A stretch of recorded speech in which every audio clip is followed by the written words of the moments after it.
ईशावास्योपनिषद के संबंध भाष्य का विचार हम लोग कर रहे हैं। भाष्य में भाष्यकार भगवान ईशावास्यम इत्यादि मंत्र कर्मशेष नहीं है, इसे बता रहे हैं। जो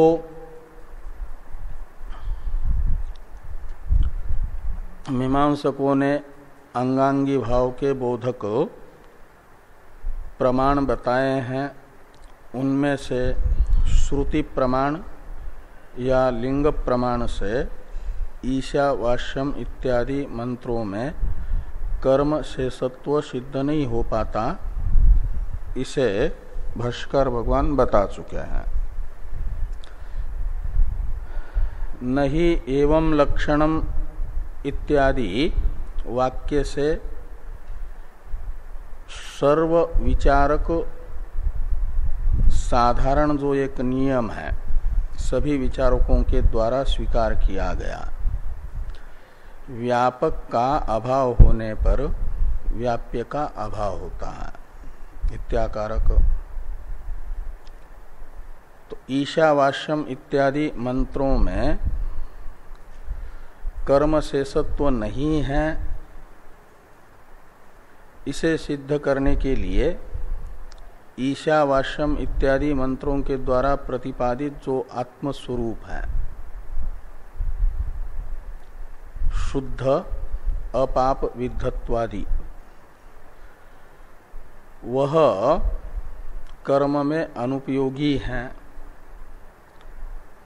कर्म का अंग नहीं है, इसे बताया जा रहा है। तो आत्मा के यथार्थ स्वरूप को कर्मांग क्यों नहीं माना जा सकता, ये जो मीमांसकों का प्रश्न होगा, इस प्रश्न का उत्तर देने के लिए सिद्धांती कहते हैं कि सब विचारक मानते हैं कि व्यापक न हो तो व्याप्य नहीं रहता। तो कर्म शेषत्व का व्याप्य है उत्पाद्यत्वादि अन्यतमत्व। तो उत्पाद्यत्वादि अन्यतमत्व जिसमें रहेगा उसमें कर्म शेषत्व रहेगा, क्योंकि वो व्यापक है उत्पाद्यादि अन्यतमत्व, और व्याप्य है कर्म शेषत्व। तो धूम वहीं रह सकता है जहां अग्नि होगा, जहां अग्नि नहीं है वहां धूम नहीं रह सकता। धूम अग्नि का व्याप्य होने से, अग्नि धूम का व्यापक होने से, ऐसे ही ये जो उत्पाद्यत्वादि अन्यतमत्व है, ये है वह्नि के तरह व्यापक, और कर्म शेषत्व है व्याप्य। वह कर्म शेषत्व का व्यापक उत्पाद्यादि अन्यतमत्व ईशावास्यम इत्यादि मंत्रों के द्वारा प्रतिपादित आत्मा के वास्तविक स्वरूप में नहीं है। आत्मा का वास्तविक स्वरूप उत्पाद्य नहीं है, जैसे पुरोडासादि उत्पाद्य हैं, उसे ऋत्विक और यजमान अपने प्रयत्न से निष्पन्न करते हैं। ऐसे आत्मा का जो नित्य शुद्धत्वादि स्वरूप है, वह साधक के प्रयत्न से उत्पन्न होने वाला नहीं है। नित्य होने से उत्पन्न होगा तो जात माना जाएगा ना, और जात होगा तो जातस्य ही ध्रुव मृत्यु के अनुसार विनाशी होगा। तो नित्यता कैसी रहेगी फिर उसमें? इसलिए आत्मा का यथार्थ स्वरूप उत्पाद्य नहीं है और आप्य भी नहीं है। जैसे वेद अध्ययन से मंत्र प्राप्य है, ऐसे आत्मा सबका स्वरूप होने से वह प्राप्य नहीं है, नित्य प्राप्त है। तो इसलिए प्राप्यत्व रूप कर्म शेषत्व का व्यापक भी आत्मा में नहीं रहेगा। उत्पाद्यत्व भी नहीं रहा, प्राप्यत्व भी नहीं रहा, और विकार्यत्व भी आत्मा में नहीं रहेगा। जैसे विकार्य होता है कर्मांग सोमादि, सोम लतादि को कूट करके उनका रस आदि निकाला जाता है, वह है विकार्य। ऐसे विकार्य रूप कर्मांग भी आत्मा नहीं है और संस्कार्य भी नहीं है। संस्कार दो प्रकार से होता है, एक विद्यमान यदि अशुद्धि है तो उसकी निवृत्ति रूप संस्कार, और एक गुणाधान रूप संस्कार। तो हाँ हाँ, गुणाधान क्या कह रहे हैं?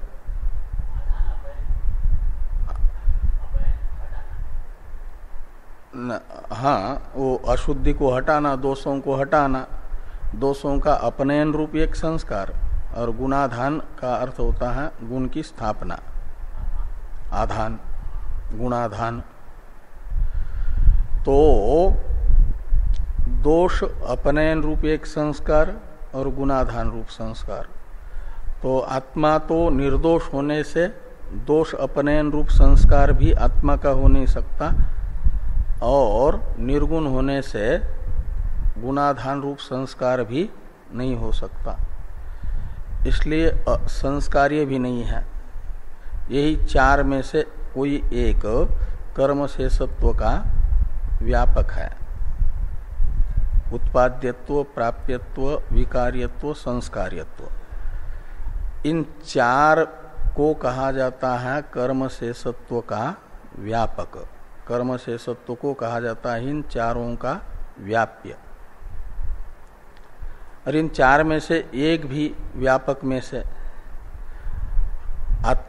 ईशावास्यादि मंत्रों के द्वारा प्रतिपादित आत्मस्वरूप में नहीं है, का मतलब व्यापक नहीं है कर्म शेषत्व का, तो कर्म शेषत्व रूप व्याप्य भी नहीं रहेगा।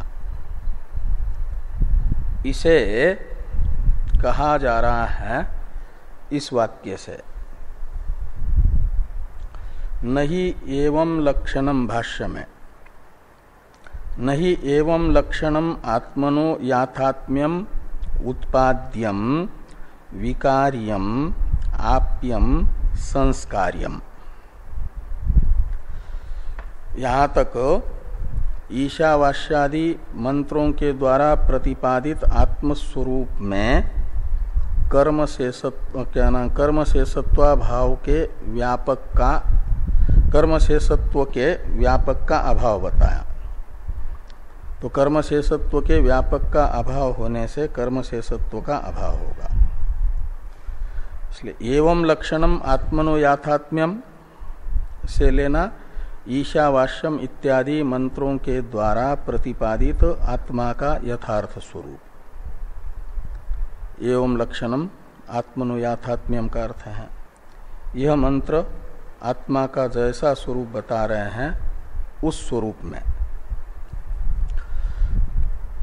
उत्पाद्यत्व नहीं है, वो स्वरूप उत्पाद्य नहीं है, इसलिए उसमें उत्पाद्यत्व नहीं रहेगा। विकारी न होने से विकार्यत्व नहीं रहेगा, और प्राप्य न होने से, नित्य प्राप्त होने से आप्यत्व नहीं रहेगा, और निर्दोष होने से तथा निर्गुण होने से संस्कार्यत्व नहीं रहेगा। का अर्थ हुआ ईशावास्यम इत्यादि मंत्रों के द्वारा प्रतिपादित आत्मस्वरूप में कर्म शेषत्व के व्यापकों का अभाव है। तो व्यापक का अभाव होने से कर्म शेषत्व रूप व्याप्य का भी अभाव होगा। इसलिए आत्मा का यथार्थ स्वरूप कर्मशेष नहीं है, और कर्मशेष न होने से ईशावास्यम इत्यादि मंत्रों को माना जाएगा अकर्मशेष आत्मा का प्रतिपादक ईशावास्यम इत्यादि मंत्र हैं। जो कर्म का शेष नहीं है आत्मा का यथार्थ स्वरूप उसके प्रतिपादक है। इसलिए उनमें अर्थ प्रकाशन सामर्थ्य रूप लिंग प्रमाण से भी कर्म शेषत्व सिद्ध नहीं किया जा सकता, क्योंकि वे कर्म शेष के प्रतिपादक नहीं है।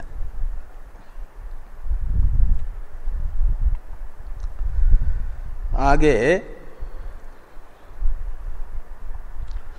और यानी इसका संस्कार्यम नहीं ये संस्कार्यम का अन्वय नहीं के साथ करिए। ये न कर्म शेषता स्यात्, यदि आत्मा विकार्य आप्य संस्कार्य और उत्पाद्य इन तीन में से किसी प्रकार का होता, ये चार प्रकार में से किसी प्रकार का होता, तब तो आत्मा में कर्म शेषता सिद्ध होती। लेकिन आत्मा न तो उत्पाद्य है, आत्मा का यथार्थ स्वरूप, न तो संस्कार्य है, न तो आप्य है, न तो विकार्य है। इसलिए उसमें कर्म शेषता का कोई प्रसंग ही नहीं आता व्यापक न होने से, ये अर्थ निकलेगा। ऐसे बीच में है कर्तृभोक्तृ रूपम, यानी एवं लक्षणम आत्मनो याथात्म्यम कर्तृभोक्तृ रूपम वा नहीं, ऐसा अन्वय लगाइए। ईशावास्यादि मंत्रों के द्वारा प्रतिपादित जो आत्मा का याथात्म्य है वह कर्ता भोक्ता रूप भी नहीं है। ईशावास्यम इत्यादि मंत्र जिस आत्मस्वरूप को बता रहे हैं उसे वे कर्ता भोक्ता रूप नहीं बता रहे हैं। कर्तृभोक्तृ रूप आत्मस्वरूप को बताते नहीं है ईशावास्यादि मंत्र। यदि कर्तृभोक्त्रादि रूप आत्मा होता तब तो कर्मशेष होता। कर्मशेष बनने के लिए या तो उत्पाद्यत्वादि अन्यतम धर्म से युक्त होना चाहिए, उन चार में से एक रूप होना चाहिए, या कर्ता भोक्ता रूप होना चाहिए। कर्ता भोक्ता रूप होने पर भी कर्मशेष बन जाता है कर्ता बन करके, कर्म का निर्वर्तक बन करके। हाँ? नहीं, ये चारों तो पुरोडासादि में बताए गए। उत्पाद्य पुरोडासादि हैं, विकार्य सोमादि हैं, वो कर्ता थोड़ा ही है।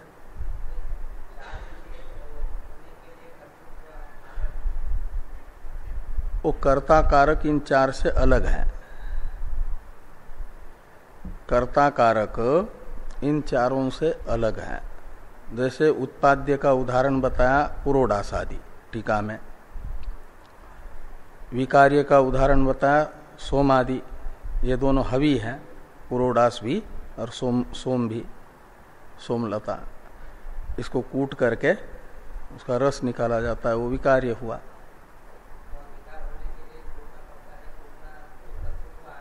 ओहो, लेकिन उसमें कर्तृत्व नहीं ना, कूटने वाले में कर्तृत्व है। वो तो कूटने वाले में कर्तृत्व हुआ, वो अलग हुआ। हाँ, वो कूटने वाला अलग हुआ, वो कर्ता कारक हुआ, और जिसको कूटा जा रहा है वो विकार्य हुआ। तो वो भी कर्मांग है, वो सोमलतादि, वो कर्ता कारक रूप कर्मांग नहीं, हवि रूप कर्मांग है।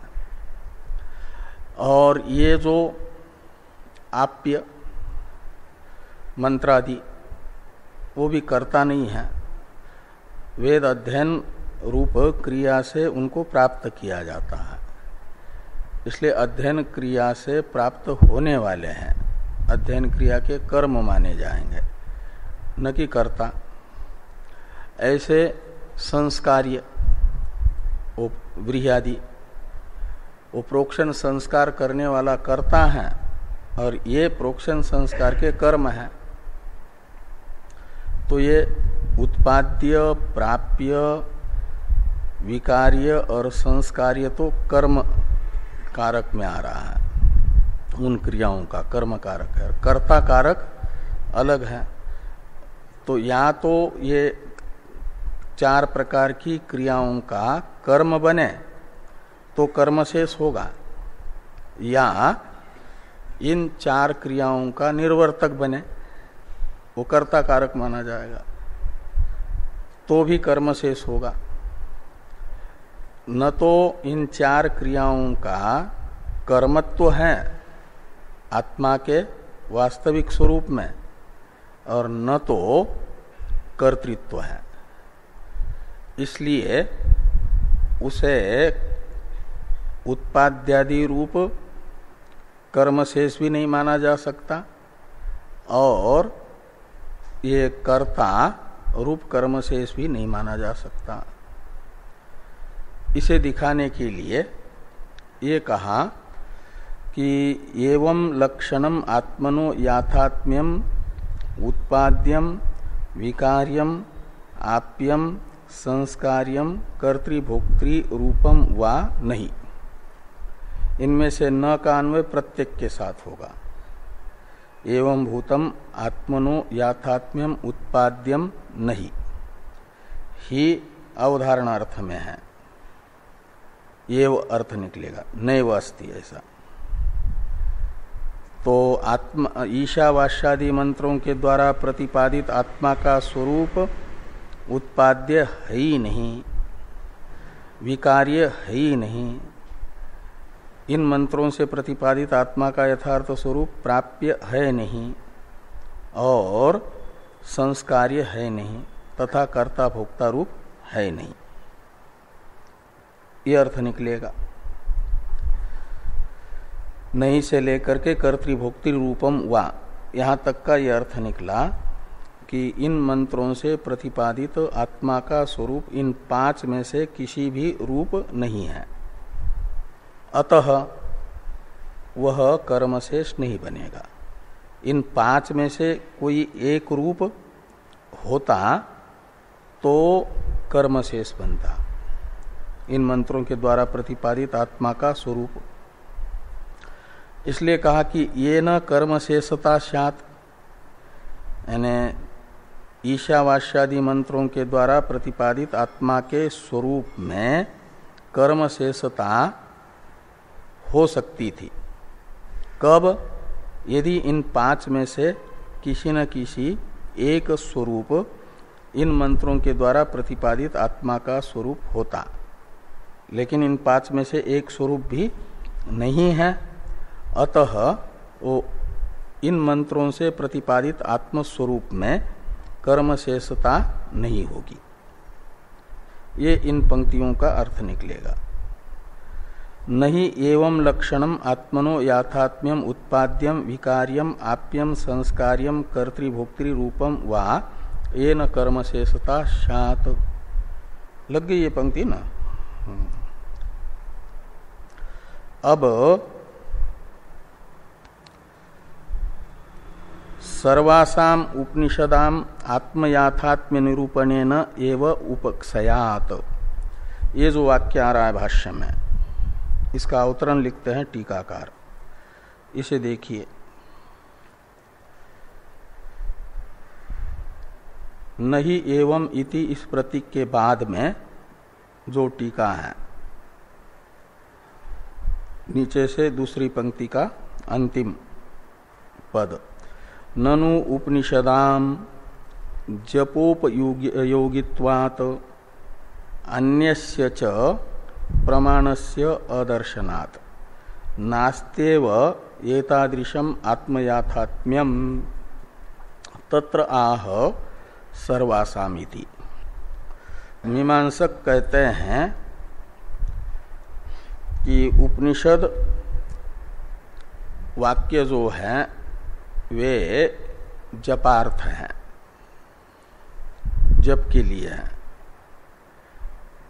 तो जप के लिए का मतलब जैसे कुछ मंत्रों के साथ निपात जुड़ जाते हैं, फट, वौषट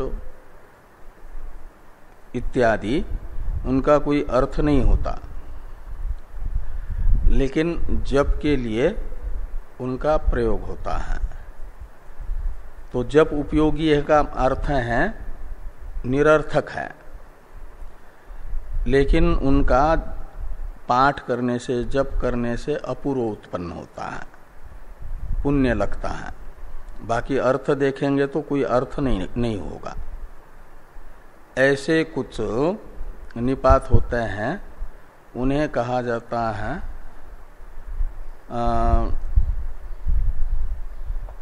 एक पारिभाषिक शब्द है। क्या शब्द है वो? उसमें साम में आते हैं ना, आहु इत्यादि, उपसर्ग नहीं,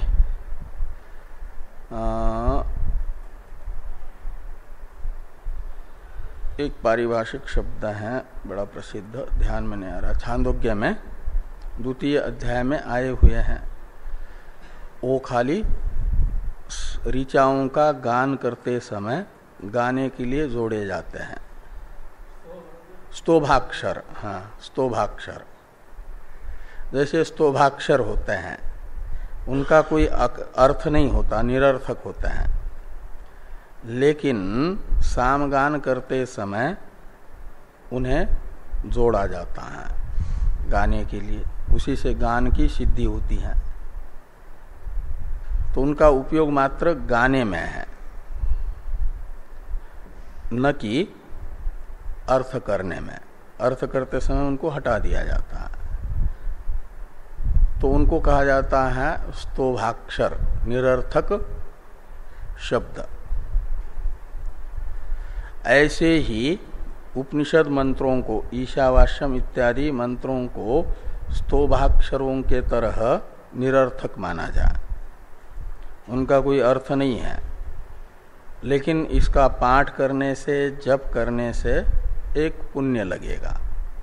बस पुण्य संपादन के लिए जप में उपयोगी है, अपूर्व कोई अर्थ नहीं है का मतलब ये प्रमाण नहीं है किसी अर्थ में।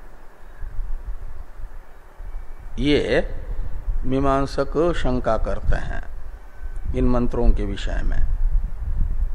जितने भी आप लोग ज्ञान कांड कर रहे हो, उपनिषद वाक्य कर रहे हो, उन सब वाक्यों को अर्थहीन माना जाए, पाठ मात्र से पुण्य के उत्पादक मात्र माना जाए। हाँ हाँ, वो जो फट इत्यादि जो भी है उनका कोई अर्थ नहीं होता, लेकिन जप में उनका उपयोग होता है, अंगन्यास आदि करते समय मंत्र के साथ जुड़ करके। ऐसे उपनिषद मंत्रों को भी माना जाए निरर्थक वाक्य, अर्थहीन वाक्य। तो जब इनका कोई अर्थ ही नहीं होगा तो आत्मा नित्य शुद्ध अपाप विद्ध है, व्यापक है, इस अर्थ को, आत्मा के इस प्रकार के स्वरूप को बताने वाला कोई प्रमाण न होने से, आप लोग उपनिषद ही मान रहे प्रमाण, लेकिन उपनिषद तो स्वार्थ में प्रमाण ही नहीं है, निरर्थक है, जप के लिए है, हुम फट इत्यादि शब्दों के तरह। और दूसरा कोई प्रत्यक्षादि प्रमाण का विषय ये आपका आत्मा का यथार्थ स्वरूप नहीं बनता। और उपनिषद तो निरर्थक है, इसलिए उपनिषद प्रमाण से भी ये सिद्ध नहीं होगा आत्मा का नित्य शुद्धत्वादि स्वरूप। और प्रत्यक्षादि अन्य प्रमाणों का यह विषय है नहीं, इसलिए प्रमाणाभावात् नित्य शुद्धत्वादि स्वरूप आत्मा है ही नहीं, ऐसा माना जाए। आत्मा तो है, लेकिन जैसा आप लोग कह रहे हो नित्य शुद्ध है, अपाप विद्ध है, अकर्ता है, अभोक्ता है, एक है, निर्विकार है, ऐसा कोई आत्मा नहीं है। जैसा आत्मा का स्वरूप अनुभव में आ रहा है, कर्ता भोक्ता रूप, वही आत्मा है, और कर्ता भोक्ता रूप ही आत्मा होने से वो कर्मशेष हो जाएगा। और कर्मशेष आत्मा होने से वो जो है कर्मकांड प्रमाण बन जाएगा। और यदि उपनिषदों को इस प्रकार मानोगे, आत्मा के नित्य शुद्ध बुद्ध मुक्त स्वरूप के प्रतिपादक, तब तो कर्मकांड का भी कोई अधिकारी सिद्ध नहीं होगा, कर्ता ही न होने से। तो किसे यजेत स्वर्ग काम इत्यादि वाक्यों के द्वारा याग आदि का विधान किया जाएगा?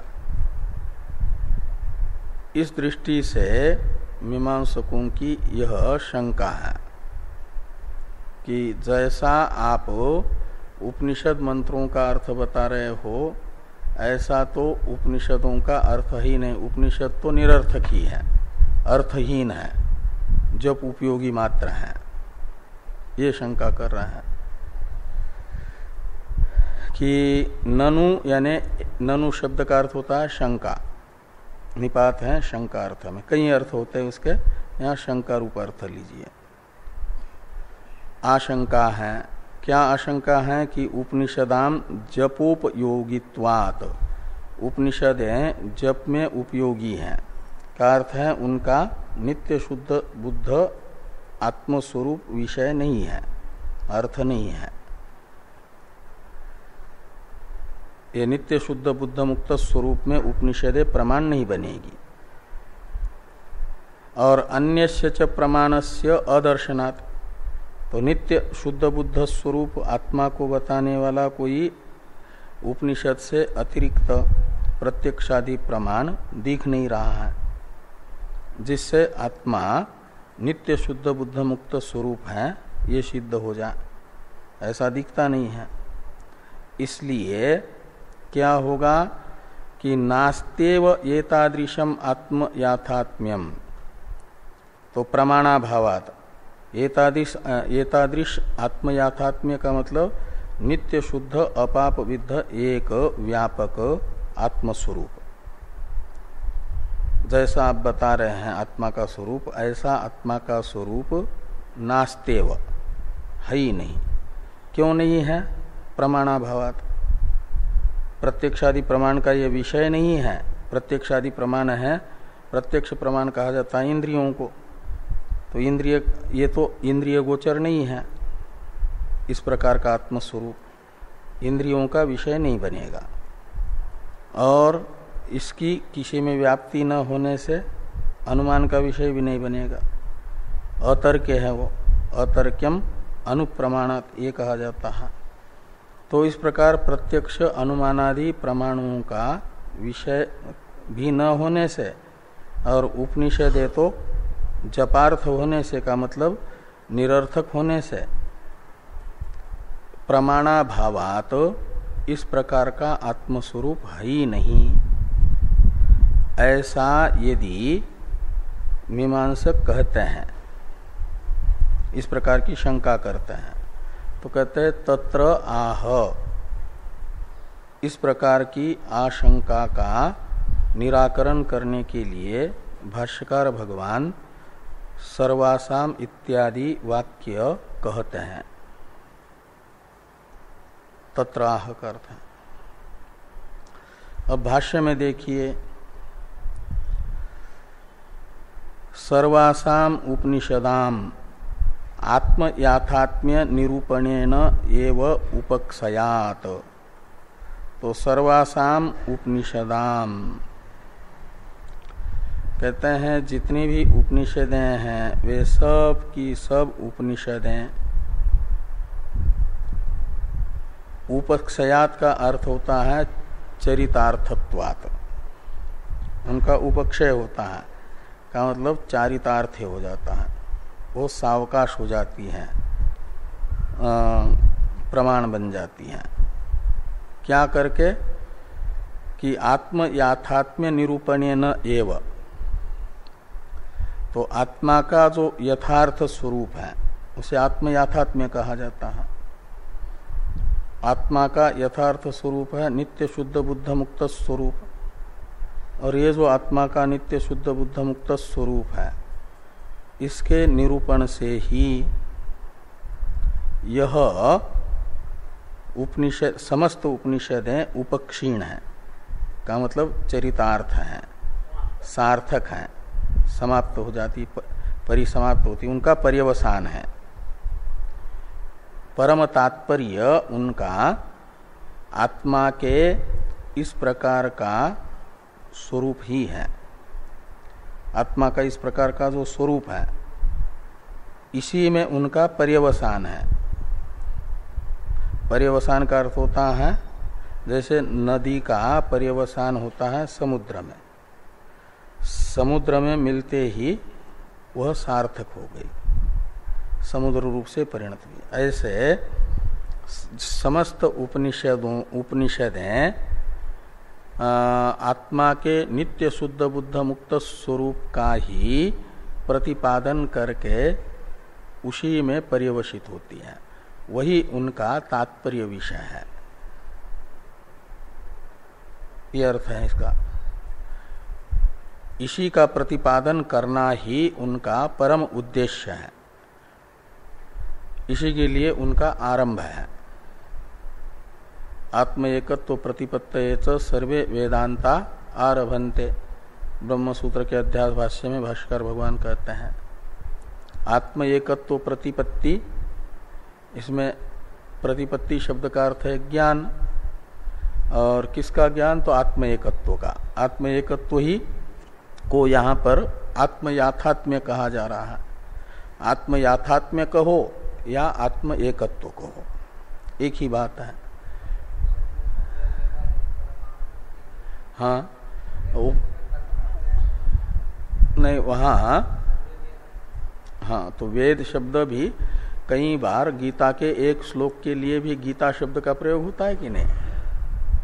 ऐसे वहाँ सर्वे वेदा यत् पदमा मनन्ति का अर्थ है सभी वेदों का ज्ञान कांड उपनिषद है, जिसका प्रतिपादन करती है।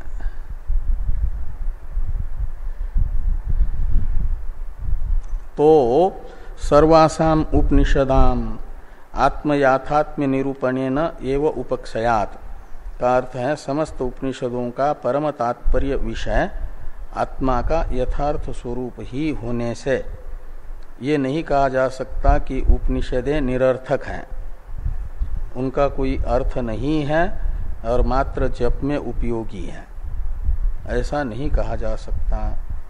आत्मयाथात्म्य उपनिषद प्रमाणक है।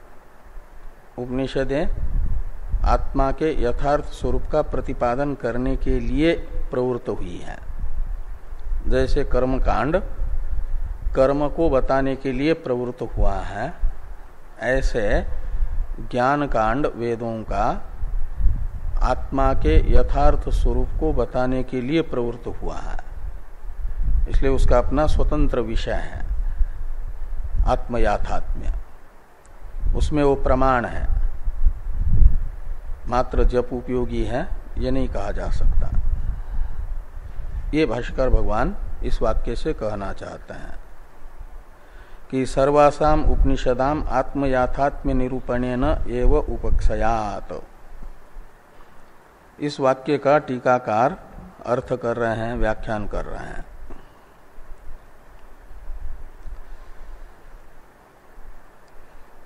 इसी वाक्य का यानी उपनिषदों का तात्पर्य आत्मयाथात्म्य में है, ये इस वाक्य का अर्थ है।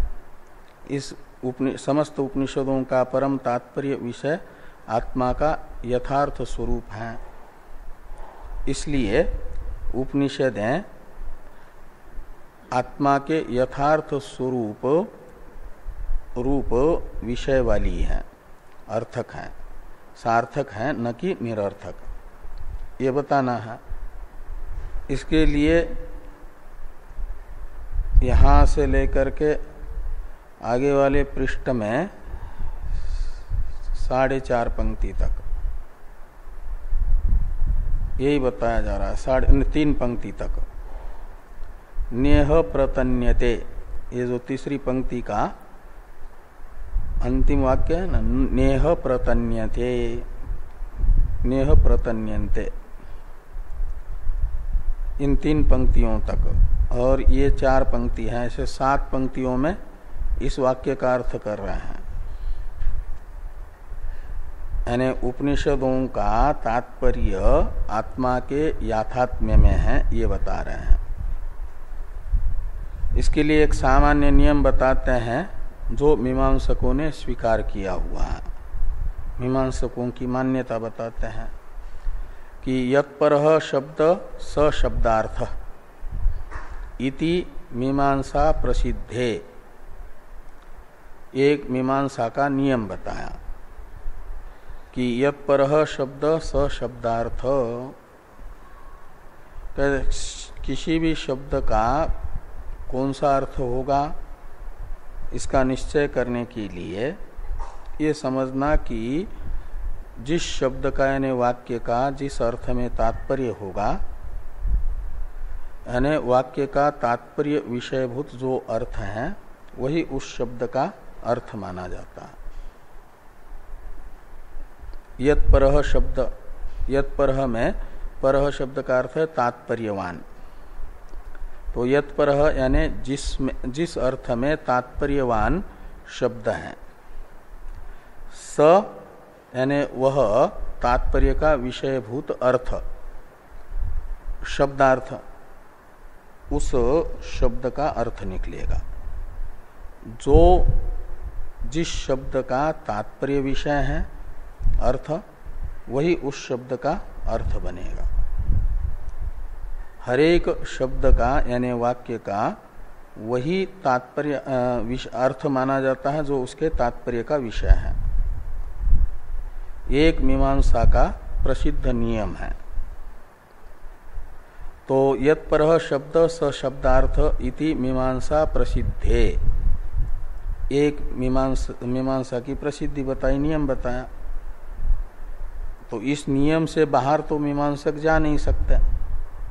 तो उपनिषदों का भी कोई तात्पर्य विषय होगा यदि निश्चित, तब तो उपनिषदों का वही अर्थ मानना पड़ेगा।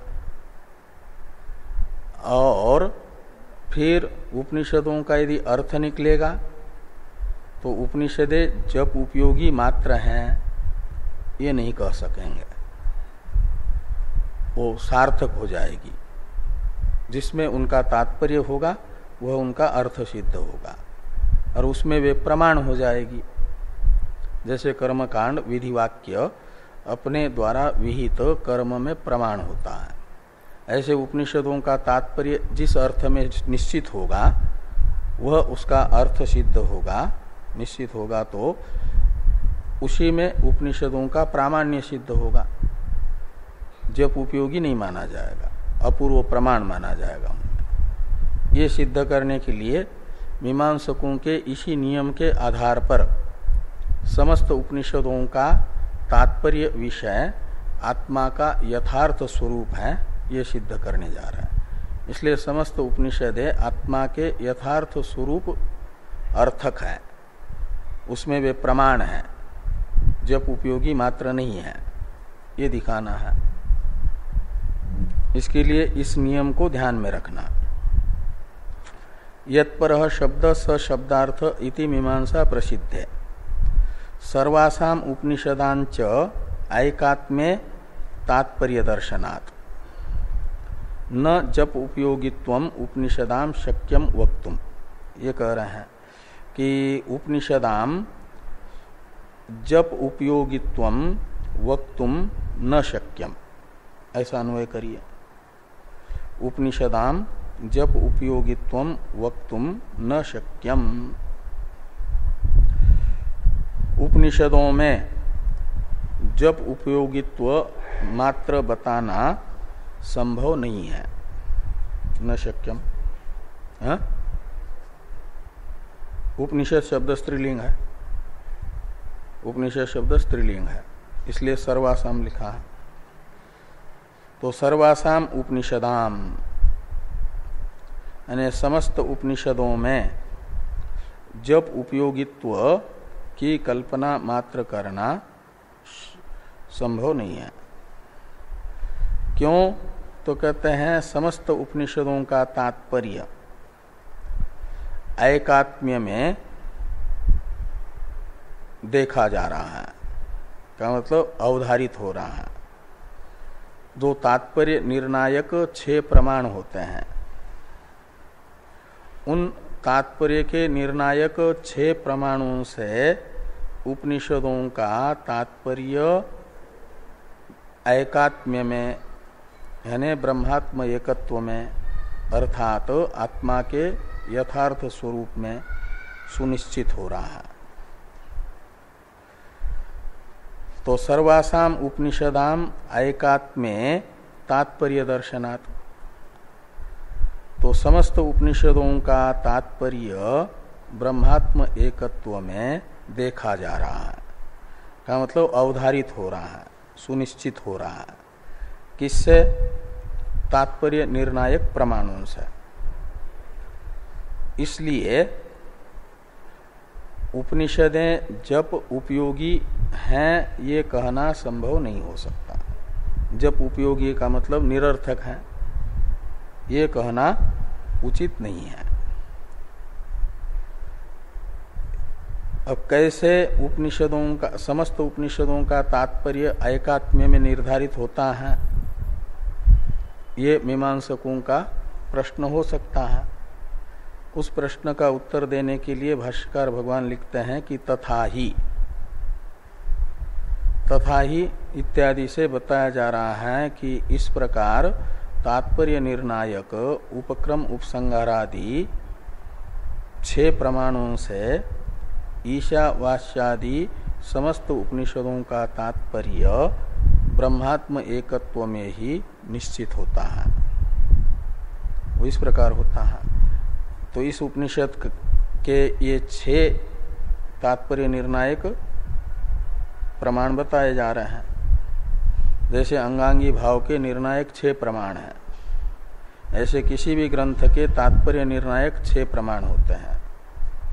उपक्रम उपसंहार में एकार्थत्व एक प्रमाण, वो एक श्लोक ही है जो 4 नंबर टिप्पणी में दिया है, वो देख सकते हैं।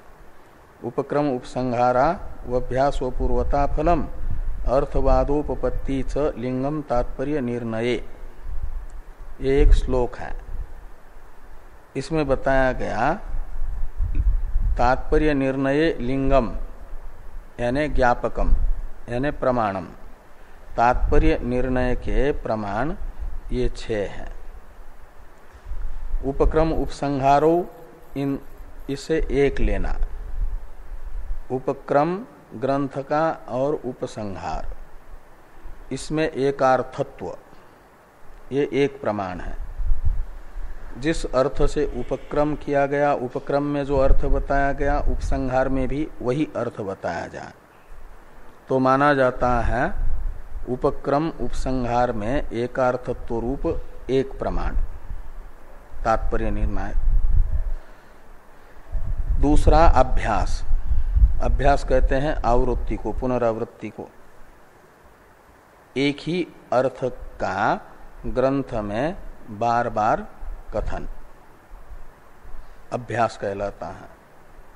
और अपूर्वता कहलाता है जो प्रमाणांतर से अज्ञात अर्थ है उसका प्रकाशन, वो अपूर्वता कहलाता है। और फल कहलाता है जिस अर्थ का ग्रंथ से प्रतिपादन हो रहा है उस अर्थ के ज्ञान का फल माना जाता है फल।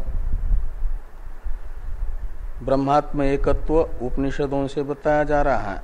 ब्रह्मात्म एकत्व का फल है संसार की निवृत्ति, मोक्ष, ये फल बताया जाता है। और अर्थवाद कहा जाता है प्रशंसा को, का मतलब जिस अर्थ का ज्ञान कराया जा रहा है उस अर्थ का महात्म्य, महत्ता, ग्रंथ के द्वारा होने वाले ज्ञान की महत्ता को बताना अर्थवाद कहलाता है। और उपपत्ति कहते हैं युक्ति को, तो युक्ति से यही अर्थ निश्चित होता है, ये बताना, ये उपपत्ति। ऐसे ये 6 हैं। तो इन 6 प्रमाणों से समस्त उपनिषदों का तात्पर्य ब्रह्मात्म एकत्व में निश्चित होता है। इसलिए ब्रह्मात्म एकत्व रूप अर्थपरक उपनिषदें होने से उपनिषदों को जब उपयोगी मात्र हैं ये नहीं कहा जा सकता, ये कह रहे हैं। अब ईशावास्योपनिषद में ये 6 प्रमाण कैसे हैं इसे बता रहे हैं। ईशावास्यम इति उपक्रम्य,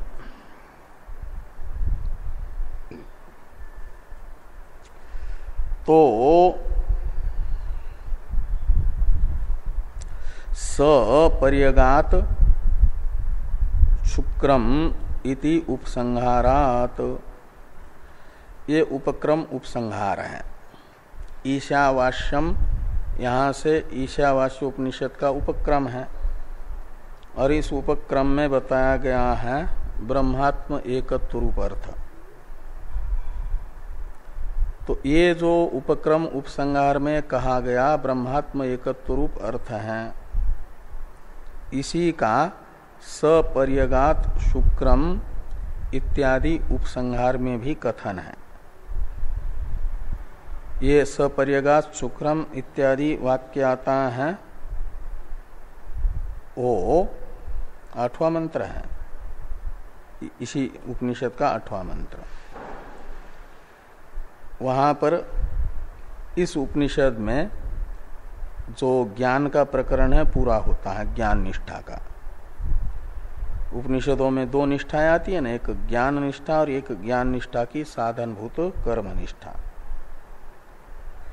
तो ज्ञान निष्ठा का उपसंहार है सपर्यगात शुक्रम अकायम अवर्णम इत्यादि से। तो ये ईशावास्यम में भी बताया गया है आत्मा के यथार्थ स्वरूप को। ईश शब्द से लिया जाता है जगत का अधिष्ठान भूत जो स्वरूप है, जिसमें त्रिगुणात्मिका प्रकृति तथा प्राकृत आकाश आदि समस्त जगत समष्टि वेष्टि भेद से कल्पित है। वह जगत का अधिष्ठान ईशावास्यम, इसमें ईशा इस तृतीयांत पद से लेना है। ईशा ये तृतीयांत पद है जो ब्रह्म को बता रहा है।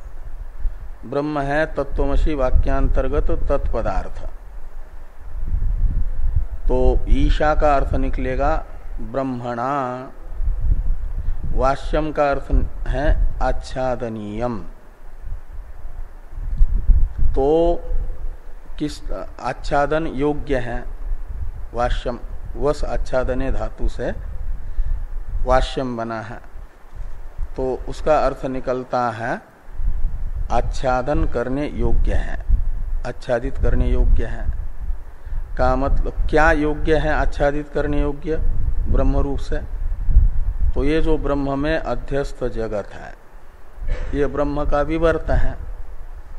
तो ब्रह्म का जो विवर्त कार्य है वह ब्रह्म के अधिष्ठान स्वरूप से ग्रहण करने योग्य है। जैसे रस्सी के अज्ञान से रस्सी का विवर्त स्वरूप सर्पादि, वह रस्सी रूप से आच्छादनीय का अर्थ निकलता है, रस्सी रूप से ग्रहण योग्य है। स्पष्ट प्रकाश में जब रस्सी के रूप में ही उसे ग्रहण करते हैं तो सर्पादि कुछ नहीं रहता।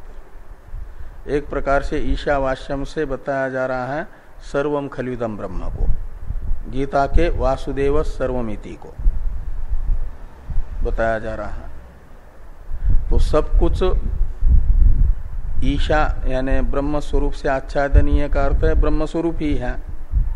अध्यस्त का वास्तविक स्वरूप हुआ करता है उसका अधिष्ठान। तो अध्यस्त है ब्रह्म, अधिष्ठान है ब्रह्म, अध्यस्त है प्रकृति और प्राकृत जगत। उसे यत्किंच जगत्यान जगत शब्द से लिया गया है।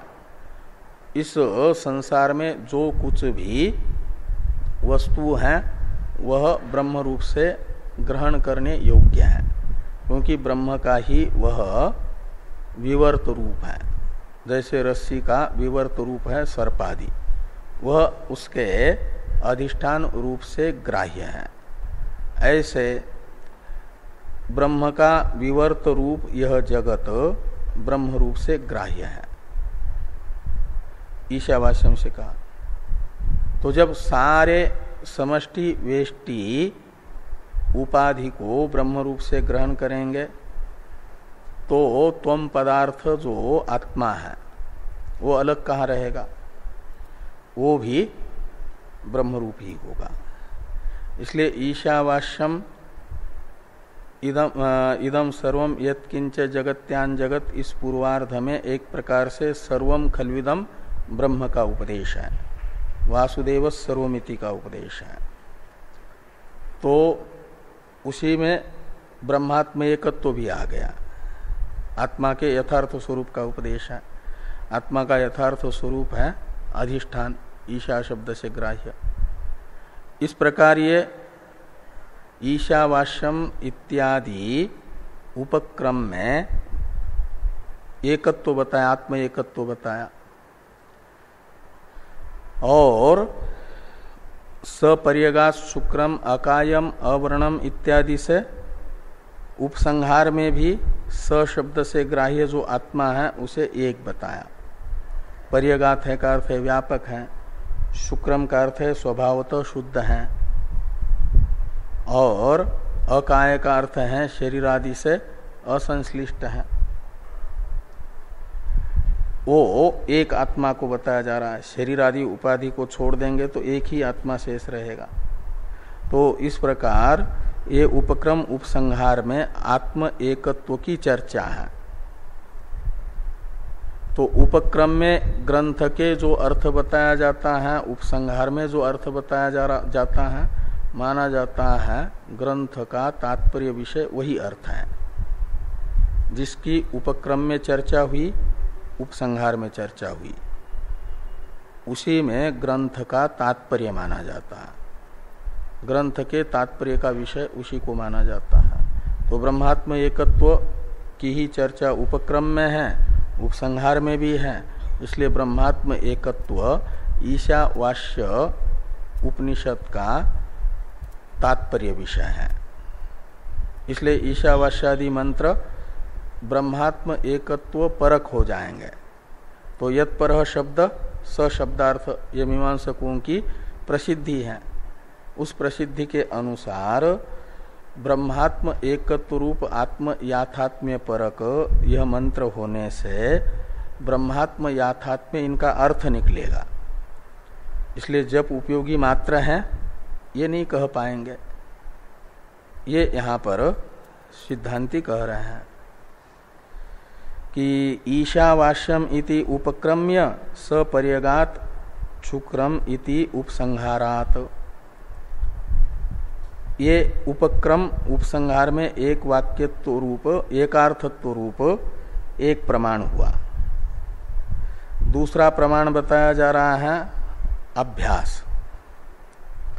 अभ्यास कहते हैं उसी अर्थ की जो तात्पर्य का विषयभूत अर्थ है उसकी बार बार आवृत्ति। तो आत्मा के यथार्थत्व का ही इन मंत्रों में आवर्तन हुआ है, अभ्यास हुआ है। इसे कह रहे हैं अनेजदेकम तदंतरस्य सर्वस्य इति अभ्यास दर्शनात्। अनेजदेकम मनसो जैवियो इत्यादि मंत्र में, ये बीच वाला मंत्र है, ये तीसरा मंत्र है, चौथा मंत्र है अनेजदेकम मनसो जैयो। तो इसमें अनेजत का अर्थ बताया निर्विकार स्वरूप को, और एकम शब्द से बताया वो निर्विकार स्वरूप जो ब्रह्म है। इस शब्द का अर्थभूत वह बहुत नहीं है, एक ही है, और वही सबके अंदर है। तदंतरस्य सर्वस्य, अस्य सर्वस्य तद अंतः यानी अंतरात्मा। अस्य सर्वस्य शब्द से लेना ये सारे प्राणियों को, और सभी प्राणियों के अंतः यानी प्रत्येक आत्मा है, वो सभी के अंदर है। हाँ, चौथा पांचवा अभ्यास परक है। तो जो उपक्रम उपसंहार में आत्मयाथात्म्य बताया, उसी का चौथे और पांचवें मंत्र में भी कथन है। ये अभ्यास है बीच में। तो अभ्यास भी तात्पर्य का निश्चायक प्रमाण होता है। तो इस अभ्यास रूप प्रमाण से भी ये निश्चित होता है ईशावास्यम इत्यादि मंत्रों का अर्थ आत्मयाथात्म्य है, इसलिए इनको जप उपयोगी मात्र नहीं कहा जा सकता, ये कह रहे हैं अभ्यास दर्शनात्। और अपूर्वता, अभ्यास अपूर्वता तीसरा प्रमाण आता है ना, तो अपूर्वता कहते हैं प्रमाणांतर से अज्ञातत्व। ये ब्रह्मात्म एकत्व उपनिषदों को छोड़ करके अन्य किसी प्रमाण से ज्ञात नहीं होता। अन्य प्रमाण है प्रत्यक्षादि प्रमाण, और प्रत्यक्षादि प्रमाणों का यह विषय नहीं है। इसे बताया जा रहा है नयनदेवा आपनुवन इस वाक्य से। नयनदेवा आपनुवन यह वाक्य भी इसी में आता है, ईशावास्य उपनिषद में ही। इसमें नयनदेवा में देवा शब्द का अर्थ है इंद्रिया, और इंद्रियों से उपलक्षित बाकी प्रमाण, उपनिषद प्रमाणों से अतिरिक्त प्रमाण। तो देव शब्द से इंद्रियों को लेना है, देव शब्द का वाचार्थ इंद्रिया है, और उपलक्षण विधया अर्थ निकलेगा उपनिषद प्रमाण से अतिरिक्त प्रमाण, बाकी लौकिक प्रमाण। और उन लौकिक प्रमाणों से इसका ग्रहण नहीं होता। देवा येनत यानी ब्रह्म न आपनुवन, येनत शब्द से लेना है आत्मयाथात्म्य, आत्मा के वास्तविक स्वरूप को। आत्मा का जो ये वास्तविक स्वरूप है, इसे देव शब्दित प्रत्यक्षादि लौकिक प्रमाणों से प्राप्त नहीं किया जा सकता। देवा येनम न आपनुवत, यानी लौकिक प्रमाण इसको अपना विषय नहीं बनाते, का अर्थ है लौकिक प्रमाणों का अविषय है। विषय यदि होता तो जरूर इनको गृहीत होता इनसे, देव शब्दित लौकिक प्रमाणों से। तो लौकिक प्रमाणों से गृहीत नहीं हो रहा है, लौकिक प्रमाण इसको अपना विषय नहीं बना रहे हैं, का अर्थ है कि यह अपूर्व है, लौकिक प्रमाणों से अज्ञात है। ये नयनदेवा शब्द से बताया अपूर्वता। तो ये कह रहे हैं कि नयनदेवा आपनुवन इति अपूर्वता संकीर्तनात्। तो अपूर्वता रूप तृतीय लिंग भी है तात्पर्य का निर्णायक। इससे भी ये ज्ञापित होता है कि प्रत्यक्षादि प्रमाणों से अज्ञात होने से और उपनिषदों का ही तात्पर्य विषय होने से उपनिषद इसमें प्रमाण है, इसलिए उपनिषद है, जप मात्र उपयोगी नहीं है। और आगे है फल। अपूर्वता के बाद में फल आता है ना, चौथा प्रमाण। तो फल को बता रहे हैं उपनिषदों के द्वारा प्रतिपादित आत्म याथात्म ज्ञान का फल है शोक मोह की निवृत्ति। को मोह क शोक एकत्वम अनुपश्यतः, ये एकत्वम होना चाहिए, एकत्य ऐसा छपा है, ये को वो बना दीजिए, एकत्वम अनुपश्यतः। उपनिषदों के द्वारा प्रतिपादित ब्रह्मात्म एकत्व का अनुभव करने वाले को मोह कहाँ अध्यास रहता है, और कह शोक, जब अध्यास ही नहीं रहा तो अध्यास मूलक शोक कहाँ रहेगा। तो कह शब्द आक्षेपार्थ में होने से शोक मोह नहीं होता। ब्रह्मात्म एकत्व उपनिषद के द्वारा प्रतिपादित का अनुभव करने वाला अर्थात उपनिषदों से प्रतिपादित ब्रह्मात्म एकत्व ज्ञान से शोक मोह की निवृत्ति होती है। ये फल बताया गया। ये फल होने से उपनिषदें जप मात्र उपयोगी है ये नहीं कहा जा सकता। इनका ब्रह्मात्म एकत्व अर्थ है ये कहा गया। इति फलवत्ता संकीर्तनात्। आगे अर्थवाद और उपपत्ति ये दो तात्पर्य निर्णायक प्रमाण हैं